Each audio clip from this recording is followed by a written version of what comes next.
Okay புள்ளகள், ஒரு அட்சரகணித அ, பின்னம் சம்மந்தமான ஒரு கேள்வி பார்ப்போம். இது 2023 அதாவது 2022ஆம் ஆண்டு பேப்பரில் வந்த கேள்வி.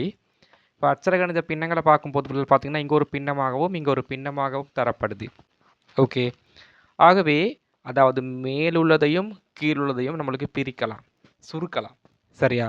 இப்போ மேலும் மேலும் உள்ளதை பெருக்கணும், கீழும் கீழும் உள்ளதை பெருக்கணும். ஆனால் மேலையும் கீழையும் இருந்துச்சுன்னு சொன்னால் நம்மளுக்கு சுருக்கலாம். இப்போ பாருங்க பிள்ளைகள், இந்த 7 7 இருக்குது, இங்கேயும் 7, ஆகவே சுருக்கலாம்.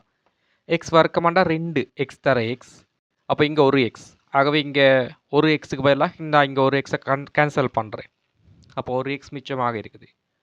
அதே மாதிரி பார்த்தீங்கன்னா இங்கே y வர்க்கம், அதாவது y தர y, இங்கே பார்த்தீங்கன்னா y கணம், அப்போ y கணம்ண்டா y தர y, ஆகவே இங்கே 2 இருக்குது, இந்த 2க்கு பதிலாகவும் இங்கே இந்த 3ல் இருக்க 2 கட் பண்ணலாம், ஆக மிச்சம் எவ்வளோன்னு சொன்னால் ஒரு y மிச்சமாக இருக்கும். இப்போ இறுதி விட இங்கே பார்த்தீங்கன்னா எக்ஸ் இருக்குது, 3 இருக்குது, ஆகவே 3x கீழ் இங்கே y இருக்குது, இங்கே ஒன்றுமே இல்லை, ஆகவே 3xன் கீழ் y என்று சொல்லி ஆன்சர் வரும்.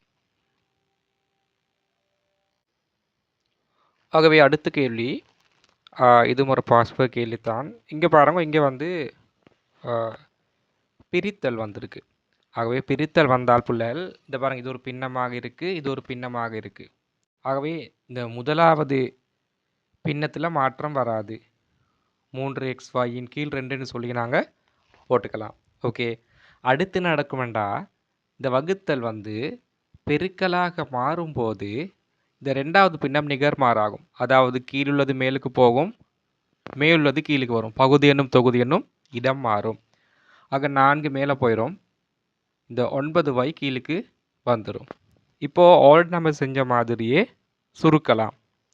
பாருங்க பிள்ளைகள், இங்கே ஒரு y இருக்குது, இங்கே ஒரு y கேன்சல், 2ஆல் சுருக்கலாம் ஒரு தடவை, இங்கே 2 தடவை, வேறு 3ஐயும் 9ஐயும் சுருக்கலாம் ஒரு தடவை, இங்கே 3 தடவை, ஆகவே மேலே x இருக்கு, இங்கே 2, ஆகவே 2x கீழ் இங்கே 3 இருக்குது. அவைதான் இதுக்கான ஆன்சராக வரப்போகுது. அடுத்து வேணா பாருங்கள் பிள்ளைகள், அதாவது லாஸ்ட் இயர் எக்ஸாமில் வந்து கேள்வி உண்டு. இது அட்சரகணித பின்னம் தான், இது சுருக்குக. இப்போது நாங்கள் அட்சரகணித கூட்டல் கழித்தல் செய்யும் போது பகுதி எண்கள் சமனாக இருக்கணும். ஆனால் இங்கே பாருங்கள், 3x 6x 12x மூன்றும் சமன் இல்லை. சமப்படுத்துவோம், சமப்படுத்துறதுபடியால் இங்கே 12x, ஆகவே நான் இதை வந்து 2ஆல் பெருக்கிறேன், மேலும் கீழும் 2ஆல் பெருக்கிறேன், ஏன்னா அப்போ தான் இங்கே வந்து 12x நம்மளால் பெறக்கூடிய மாதிரி இருக்கும். ஆக 3xஐ 4ஆல் பெருக்கணும், அப்பொழுது தான் நம்மளுக்கு என்ன வரும், இந்த 12x கிடைக்கக்கூடிய மாதிரி இருக்கும்.